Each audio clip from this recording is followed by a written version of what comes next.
And it begins. No. 'Twas the night before Christmas, and all through the house not a creature was stirring, not even a mouse. Except in his office, Ebenezer Scrooge was still working. Here's what Dickens says about it.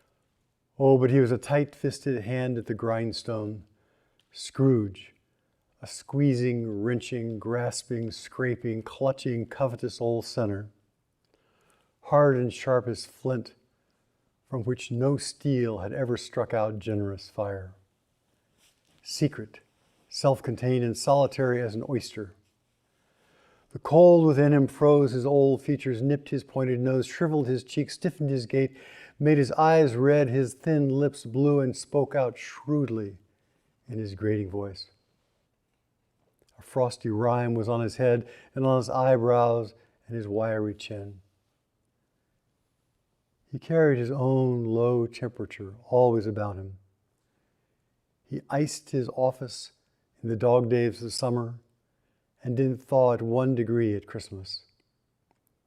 External heat and cold had little influence on Scrooge. No warmth could warm, no wintry chill could chill him. No wind that blew was more bitter than he. No falling snow was more intent upon its purpose. No pelting rain less open to entreaty. Foul weather didn't know where to have him. The heaviest rain and snow and hail and sleet could boast of the advantage of him in only one respect. They often came down beautifully.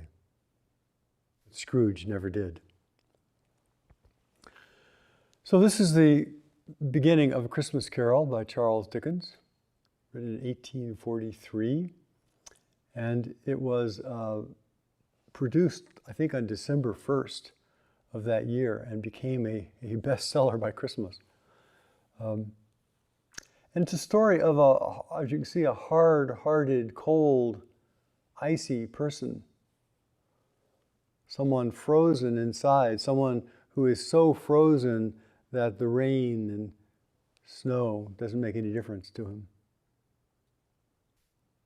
And this is a story of his awakening. This is a story of his coming alive. Now, of course, this is also a metaphor for our lives, for our practice. So the Dharma of Ebenezer Scrooge is the Dharma of how Ebenezer Scrooge woke up, became enlightened. How Ebenezer Scrooge turned from this bitter, hard, cold person into someone else. And of course, we all have that Scrooge-ish part about us. We all have some part that's closed off, that's isolated, that's frozen inside. So it begins. Once upon a time, of all the good days in the year, on Christmas Eve, old Scrooge sat busy in his counting house. The door of Scrooge's office was open, so he could keep his eye on his clerk, who was in a dismal little cell beyond, and was copying letters. Scrooge had a very small fire, but the clerk's fire was so much smaller that it looked like one coal. And he couldn't replenish it, for Scrooge kept the coal box in his own room. So as surely as the clerk came in with the coal shovel, Scrooge predicted that he's going to have to fire him for wasting resources. Wherefore the clerk put on his white comforter, his white muffler, and tried to warm himself at his candle. In which effort, not being a person of strong imagination, he failed.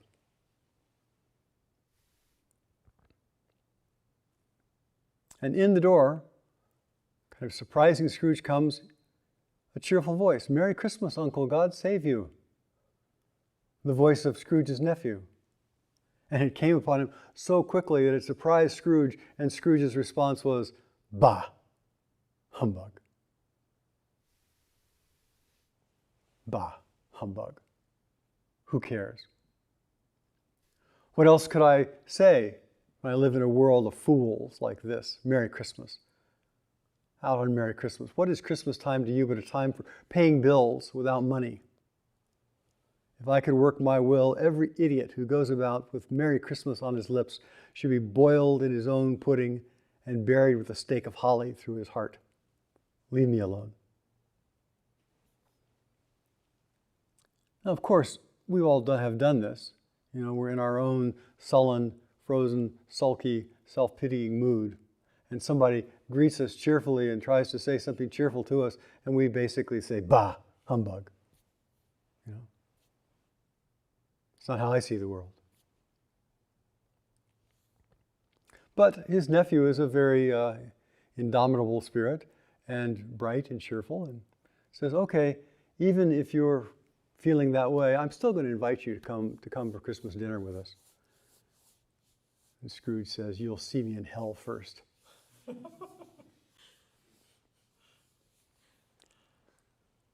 But the nephew is, again, undeterred, and as he leaves the office, he wishes a Merry Christmas to Bob Cratchit, Scrooge's clerk. And Bob Cratchit responds and says, Merry Christmas to you too. And Scrooge says, you say that one more time, I'm going to fire you. You make only $100 a week, you've got a wife and a family, you live in a hovel, what do you have to be merry about? We all have fixed views. We all think the world is the way it looks through our eyes. Perhaps it's the world of devastation, perhaps it's the world of injustice, perhaps it's the world where everything is dying, perhaps it's the world of life. We all have fixed views and we are frozen and humbug. We're satisfied with our opinions. So you can imagine into this office, into this atmosphere of Scrooge, comes in two people who are going to ask him for a donation. At this festive season of the year, Mr. Scrooge, said the gentleman, taking up a pen, it is more than usually desirable that we should make some slight provision for the poor and destitute who suffer greatly at the present time. Many thousands are in want of common necessities. Hundreds of thousands are in want of common comforts. Scrooge says, well, aren't there any prisons? Well, there are plenty of prisons, say the gentleman. And union workhouses, poorhouses. Are they still in operation? Well, yes, they are. I wish I could say they're not in operation. Well, the treadmill and the poor law, they're still in full vigor then, right? The debtor's prison. So if you go into debt, you would be imprisoned until you could pay off your debt, or until somebody could pay off your debt, until you could be reclaimed. And they made these debtors' prisons extremely uncomfortable because they didn't want people actually staying in them.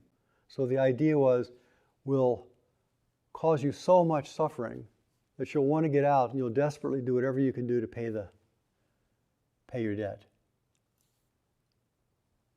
And one of the ways of that suffering is you put people on a treadmill, and you have to work on your treadmill all day long. The treadmill and the poor law are in full vigor, then, said Scrooge. Both are very busy, sir. And Scrooge says, oh, I was afraid from what you said that something had occurred to stop them in their useful course. I'm very glad to hear that they're still working. I support these establishments. They cost enough, and those who are badly off should go there. The guy says, well, many people can't even go there. They're worse off than that. Many people would rather die than go there. And if Scrooge says, if they would rather die, then they better get on with it. It'll save the overpopulation problem. So imagine what it must be like to be suffering like somebody like Scrooge is. So tight, so narrow, so bitter, so hard, so at odds with the whole world. How did he get that way? It doesn't just happen naturally. It has a cause. It has a sequence of causes. And somehow, in a way, he has reached a pit. He's reached the low point of his life. And he heads home, and it's through the London fog. And the London fog in those days was so dense that during the day, people would have to light candles. During the early evening or night, people would have to hire people with torches to go ahead of their carriage so they could find where they knew where they were. Or they'd have to have guides through familiar streets because it was so dark. There was so much coal, smoke in the air, the inversion, fog. There was a Stygian darkness. You read about it in Sherlock Holmes. So he's on his way home through this pitch black darkness. And something inside of him begins to stir, some fear. He's in the dark, and he's going to his house. He lives in a gloomy suite of houses where his former partner, Jacob Marley, used to live. And it's dark, and it's foggy, and it's gray, and it's cold, and Scrooge begins to feel some tremors of fear. He comes up to his house, Marley's old house, and he remembers Marley, his business partner. 7 years ago he died.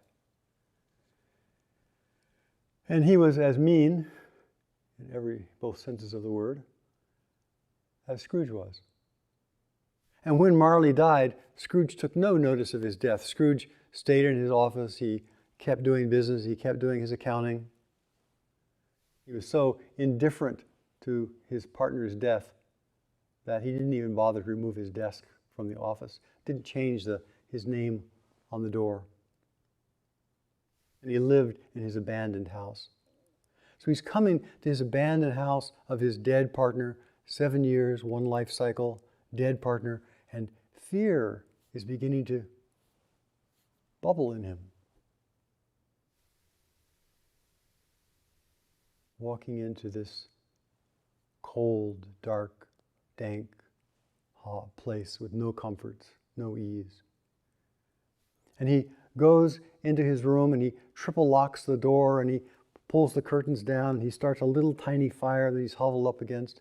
And suddenly he begins hearing clanking noises. As if somebody were dragging chains. And his mind hears these noises and hears bells ringing and things in the dark, and he begins thinking about ghosts. I say, I'm living in a ghost's house. The sounds come closer and closer, and Scrooge, of course, his reaction is, bah, humbug, I'm not going to believe this. I'm not going to get caught by all this. I won't be affected. But then, through the door to his room, floats the ghost of Jacob Marley. The same face, the same expression, the same clothes. But Jacob Marley had a chain wrapped around his middle. It was long and wound around him like a tail. It was made of cash boxes, keys, padlocks, ledgers, deeds, and heavy purses wrought in steel. So Scrooge is sitting here in the dark and sees this. And he says to himself, I'm not going to believe that. You're just a bit of undigested beef. You're a blot of mustard. You're a crumb of cheese. You're a fragment of underdone potato. There's more gravy in you than in the grave.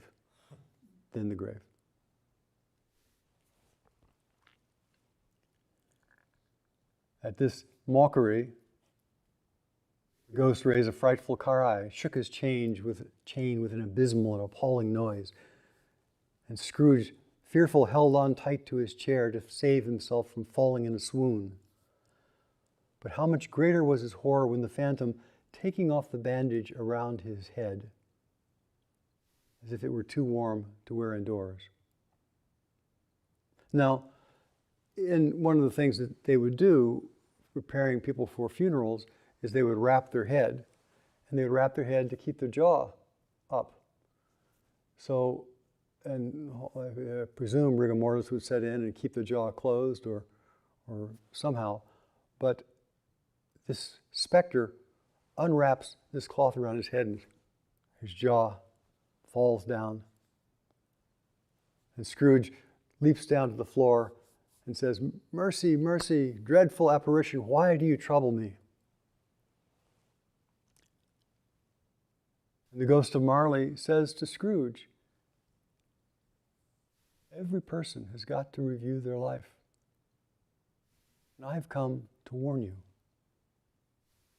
I've come to show you that what I forged in life with my karma, the choices that I made over and over voluntarily, link by link, yard by yard, I made these chains and I wrap them around me and I wear them. This is the result of my actions. This is my karma. And I'm here as a way of trying to make a little amends to warn you. I have no peace. I have no rest. I am restlessness itself, carrying this burden. I can't stop. My mind is so unstable. But tonight I've come to warn you, to say you'll be haunted by 3 spirits. And without their visits, you have no chance to avoid the same path that I did. So Marley disappears, and Scrooge sits in the dark for a while and finally goes to bed.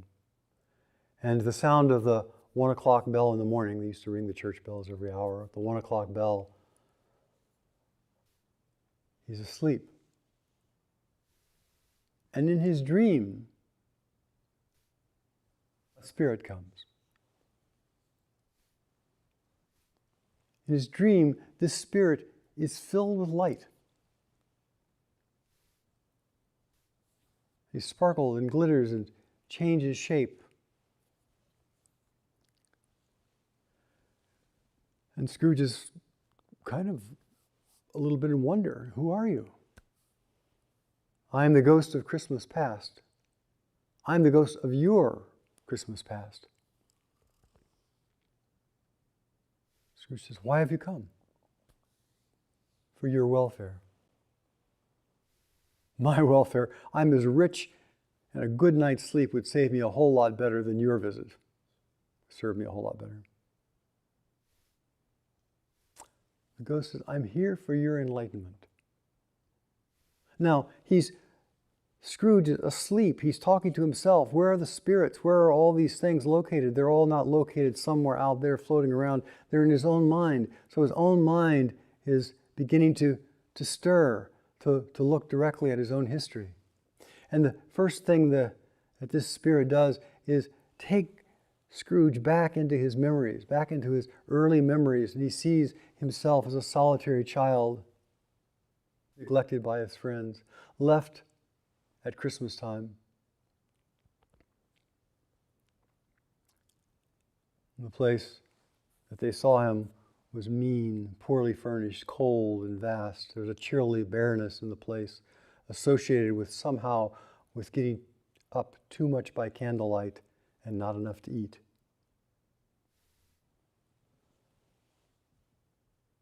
So this early Christmas, Scrooge sees this abandoned boy, sad, broken-hearted. You wonder, what happened? Why is he here all by himself at Christmas? And then the scene flickers, and another Christmas, and the same boy is there, but this time his sister comes in, who's full of light, and says, oh, our father is no longer abusive. He's now entered AA. You can come home. And he remembers a flicker of joy and happiness. But then this sister dies. She had such a large heart. She died, but she left one nephew, the very nephew that came into his office a couple of days ago. And suddenly, another Christmas comes.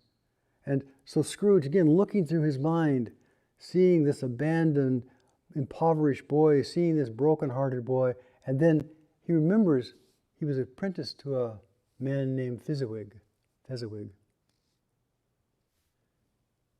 And Fezziwig, at Christmas Eve one year, when he was working with him, suddenly closed up his shop and brought out this feast and brought musicians in and had everybody, all of his friends and everybody dancing.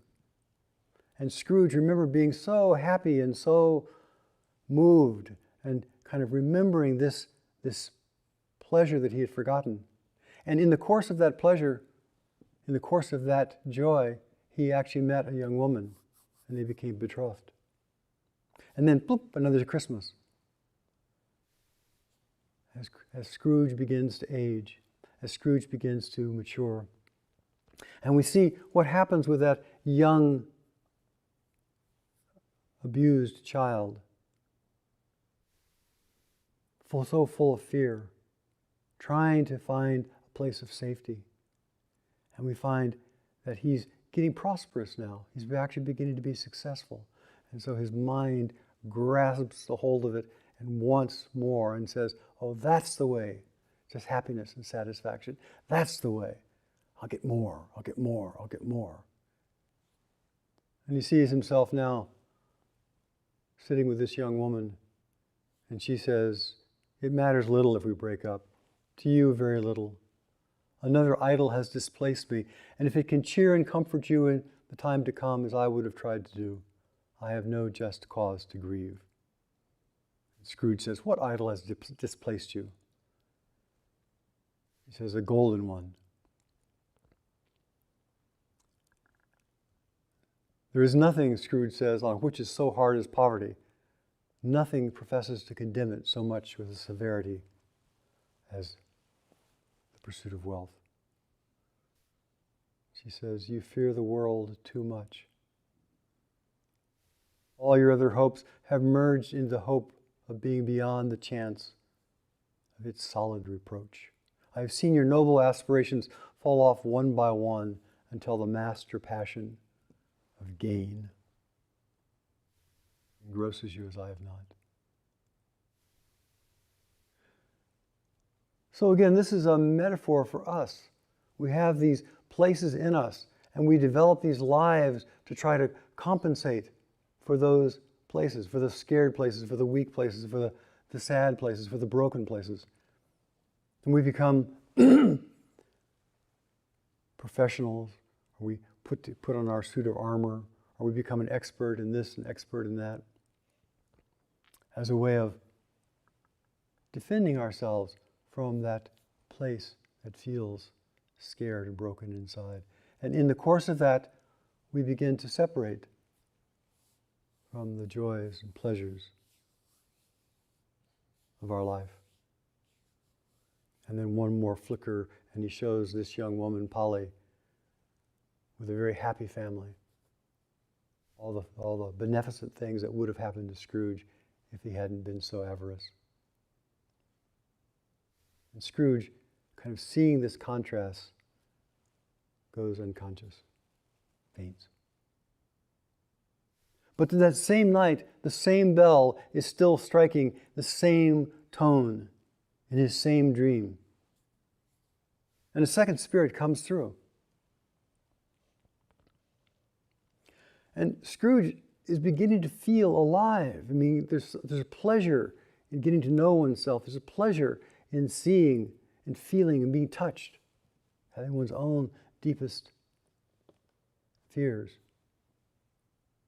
So he's actually a little more interested. He's not so scared this time.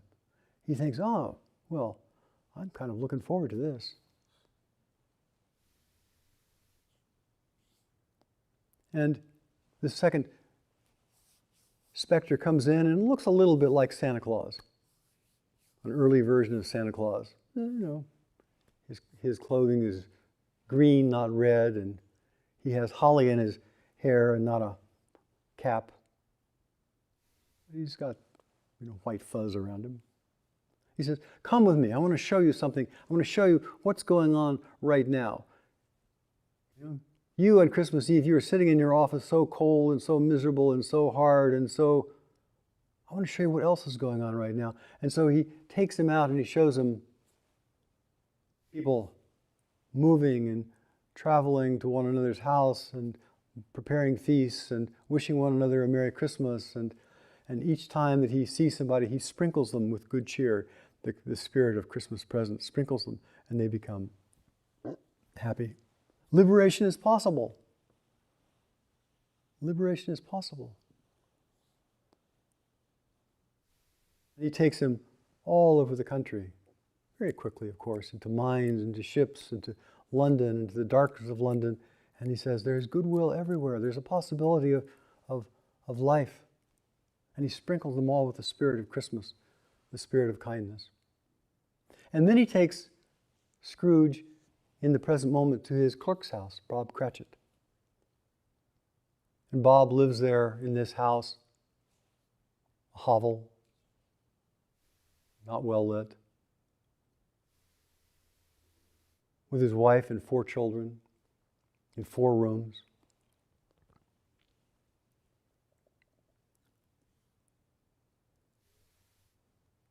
Not well clothed, wearing patched rags,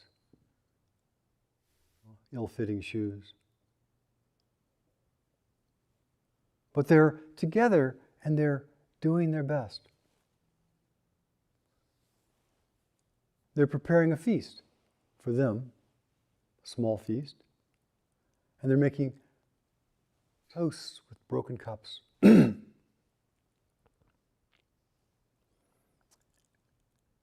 And then they begin having some toasts. God bless us all. A Merry Christmas to us all. God bless us. And all the family re-echoed that. God bless us, everyone. And Tiny Tim, last of all, repeats it. God bless us, everyone. Tiny Tim sat close to his father's side upon his little stool. Bob Cratchit held his withered little hand in his, as if he loved the child and wished to keep him by his side, and dreaded that he might be taken from him. So in the midst of their poverty, Scrooge, who has everything and is so cold and bereft, in the midst of this poverty, in the course of a family, in the course of loving kindness, in sharing what they can share, there is a life, there is warmth, there is love.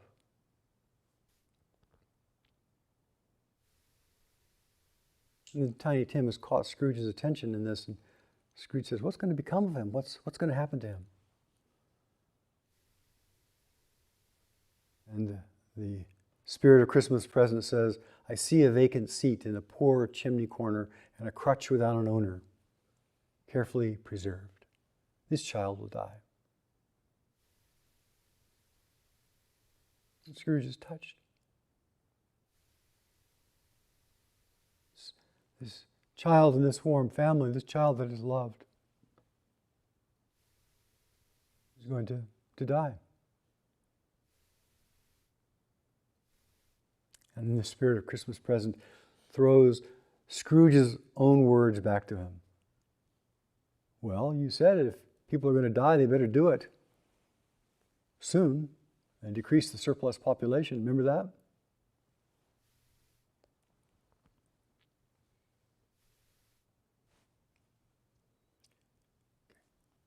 Scrooge is getting a reflection, seeing his own mind state.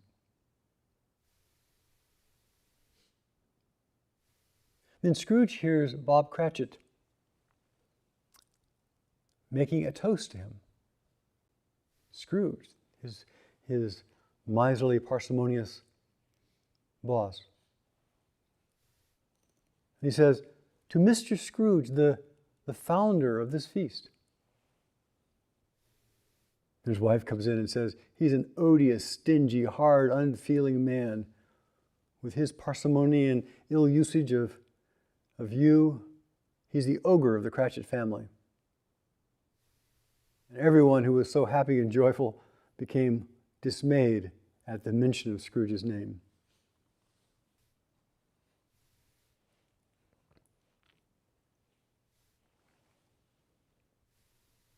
But Bob Cratchit is still appreciative that he has a job, that even though it is not an ideal job, it is what it was enabled them to have this little meal.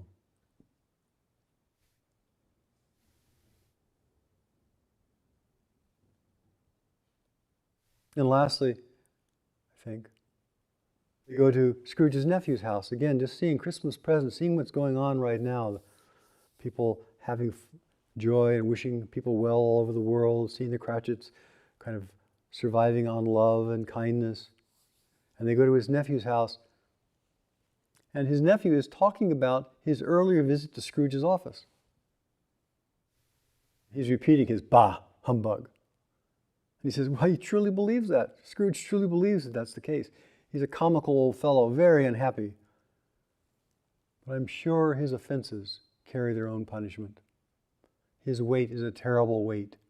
His wealth is a terrible weight that never does anyone good. Karma is real.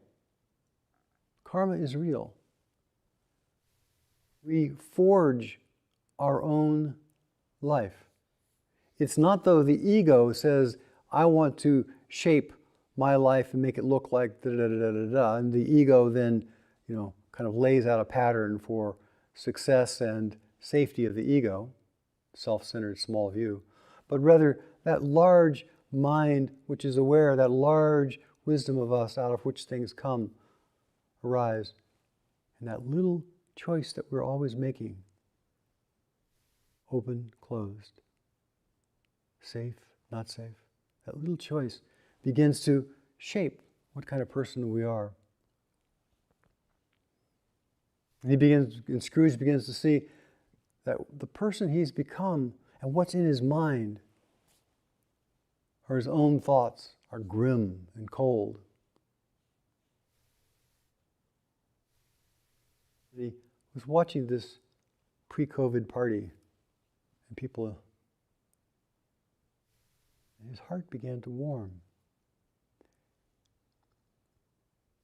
And his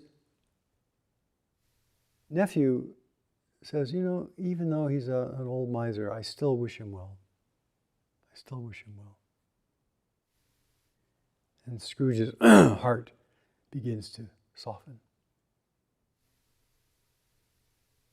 Well, against this joy and this happy time, the spirit of Christmas present is standing there, and Scrooge notices there are two impoverished ragamuffins, two children who are clinging to Christmas present.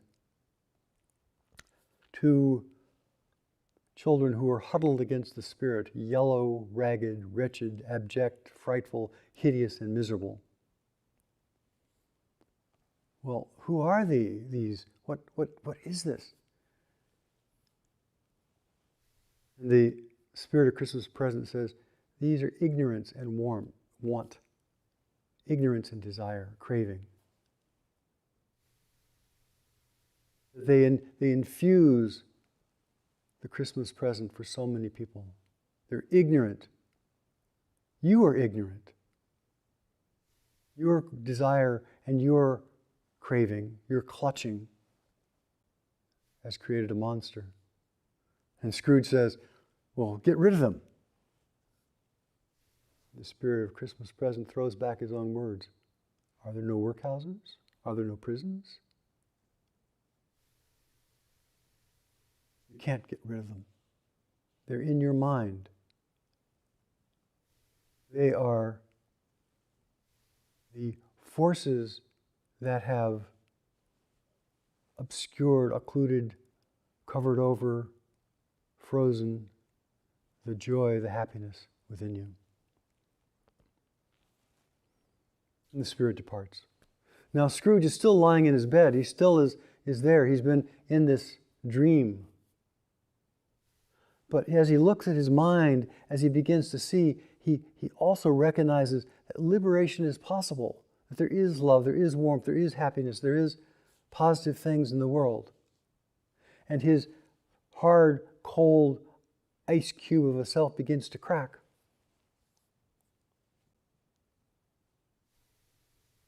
And he has an intellectual understanding of this. He kind of intellectually knows that these things now exist in the world, and before he was unable to even intellectually understand them. Like us.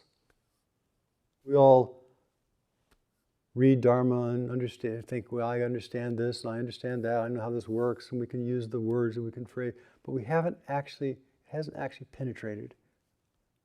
And so the third spirit arises from his mind. The third spirit arises in the dream, the third spirit. And this one is a very different spirit. The phantom slowly, gravely, silently approached. When it came near him, Scrooge bent down upon his knee, for in the very air through which this spirit moved, it seemed to scatter gloom and misery. It was shrouded in a deep black garment which concealed its head, its face, its form, and left nothing visible save for one outstretched hand. But for this it would have been difficult to detach the figure from the night and separate it from the darkness by which it was surrounded. Scrooge was all the worse for this. It thrilled him with a vague, uncertain horror to know that behind the dusky shroud there were ghostly eyes intently fixed upon him. "Ghost of the future," he exclaimed, "I fear you more than any specter I've seen. But I now have faith that you're here for my benefit. Even though you're really scary, even though it's really hard to look at you, I now have enough trust. Will you not speak to me?" The figure gave no reply, just held out one hand and pointed. And they go to the city. He takes him into the city and sees some business people talking. And they say, "Well, he died last night. I thought he would never die. What's he done with his money? It'll be a very cheap funeral. I doubt anybody will go to it. If they pay me, I'll go to his funeral." And two old business acquaintances, sitting there talking, saying, "Old Scratch has finally died. He got his own at last." "I hear that's true." "Yeah, well, the weather's pretty cold, isn't it?" And Scrooge sees that nobody has been touched by his life. Nobody has cared for him. All they see is this broken miser, even in his death. And then they flash again to another scene of Christmas future, and this is in a rag and bone shop. Rag and bone shops were shops where people could bring anything that they found. Old clothes, old bones, pieces of metal, things that were stolen, things that were found. There were people who, in Victorian times, would go through the sewers looking for bits of metal that got dropped inadvertently into the sewers. People would go up and down the river looking for things that had been fallen off of boats, and they would collect them all, steel, laundry, shoes, whatever, and they would take them to the rag and bone shop. Robert Bly used that as an image, the rag and bone shop of the heart, the place where all the detritus ends up. And the finger is pointing, and there are three people there, sitting in this shop. A charwoman, cleaning person, a laundry person, and an undertaker. And they're all talking about Scrooge. And they're all saying, "Oh, I'm so glad he died. I was able to get the clothes he wore. I was able to get the rings off his fingers. I was able to get the bedding off of his bed and the drapes around his bed. I was able to get all of those. I'm glad he's died. It's done me some good."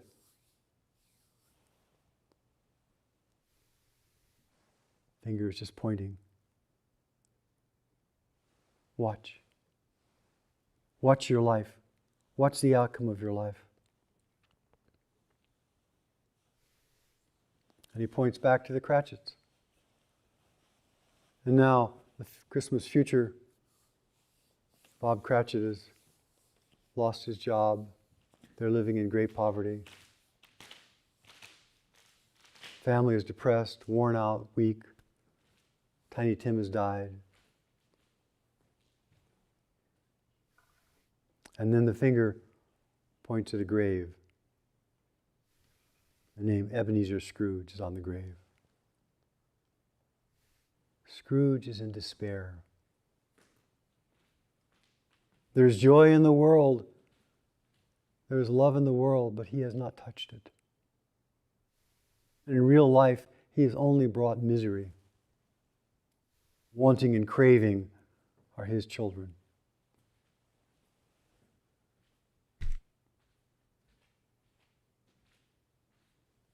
He's seen all this, and it impacts him. It shatters this frozen miser. And he wakes up. We always wake up. We always wake up. That's our experience. Deep, dreamless sleep, we wake up. We're really sick, we wake up. We're unconscious, we wake up. We always wake up. We have no evidence, personally, that we will not wake up. We have no evidence whatsoever that we will not wake up. And so, even as we approach what we call death, there is no evidence that we will not wake up. And Scrooge woke up. He actually began seeing that this frozen edifice that he had created was unreal, was a figment of his mind. And he realizes it's still Christmas Day. There's time to rectify my life. There's time right now, despite this whole life, I can start today. I can do some good today. I will live in the past, present, and future. Spirits of all three will be with me always. I won't forget the broken-hearted little boy. I won't forget the joys and the sorrows. I won't forget the loving kindness. And I will live accepting, knowing all these parts of myself. I will live in the present. I will not live in the future. I'll live in the present. The present, the only place that liberation is found, the only place that freedom is found, the only place. And he's so giddy with joy. He's had this experience, and suddenly this old frozen view of the world has fallen away, and he sees the world with a bright, clear eye. And he wakes up and he says, "I don't know what to do," cried Scrooge, laughing and crying in the same breath, and making a perfect idiot of himself as he tries to put on his stockings. I'm as light as a feather. I'm as happy as an angel. I'm as merry as a schoolboy. I'm as giddy as a drunken man. A Merry Christmas to everybody. A Happy New Year to all the world. Hello, hello. And so then he begins to act differently. He buys a large dinner for the Cratchit family. He goes to his nephew's house and enters into the spirit of the holiday. He meets the people that he had made so much fun of and rejected when they came into his office asking for alms. And he says, "I want to help you." And he whispers in the ear and says, "I'll help you this much," and gives an amount. And the man is staggered. He's in shock that this guy would do this. And then Scrooge says, "Thank you for accepting it."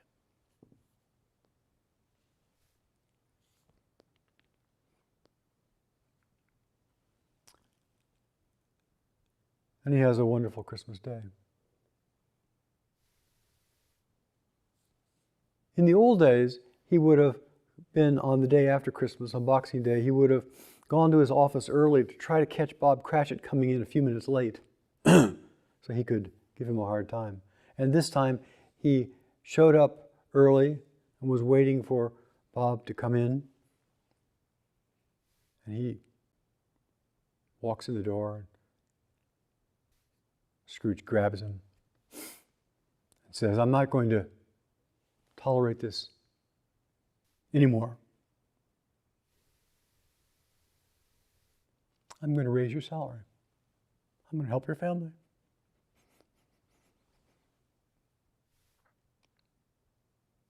And A Christmas Story ends like this. Scrooge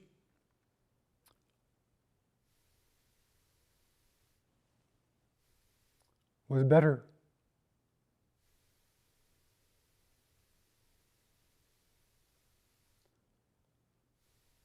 Scrooge was better than his word. He did it all.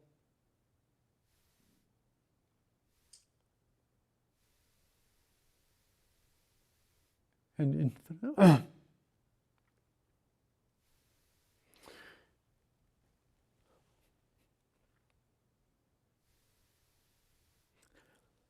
So, the possibility of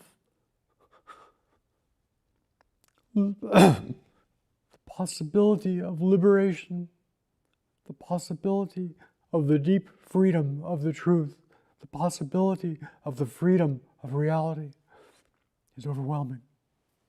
It's so deeply affecting. It goes right to the core. And we see the only place that liberation is possible is right here, this moment, in this inclusive time. And then, out of that liberation, out of that deep, heartfelt, genuine movement, comes activity. Scrooge did it all, and infinitely more. And to Tiny Tim, who did not die, he was a second father. He became as good as a friend, as good as a master, as good a man, as good as the good old city knew, or any other good old city, town, or borough in the whole good old world. Some people laughed to see the alteration in him, but he would let them laugh. Some people criticized him and made fun of him, but that was okay with him. He little heeded them. For he was wise enough to know that nothing ever happens on this globe for good, at which some people do not try to make a mockery of. And knowing that such as these would be blind anyway, he thought it was quite well that they may as well have some fun at his expense. So much better than the opposite.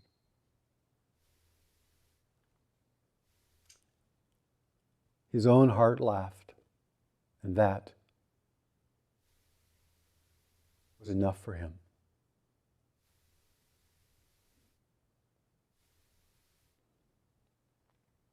So, this is the Dharma of Ebenezer Scrooge.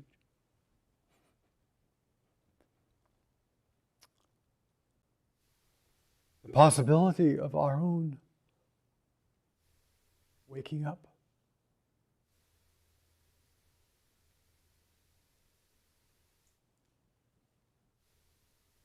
In this moment, the only moment there is, Christmas past, Christmas present, Christmas future, all right here, right now.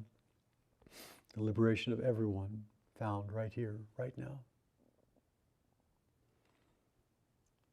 His own heart was light and happy, and that was quite enough for him, because his own heart touches everyone. That's the Dharma of Ebenezer Scrooge.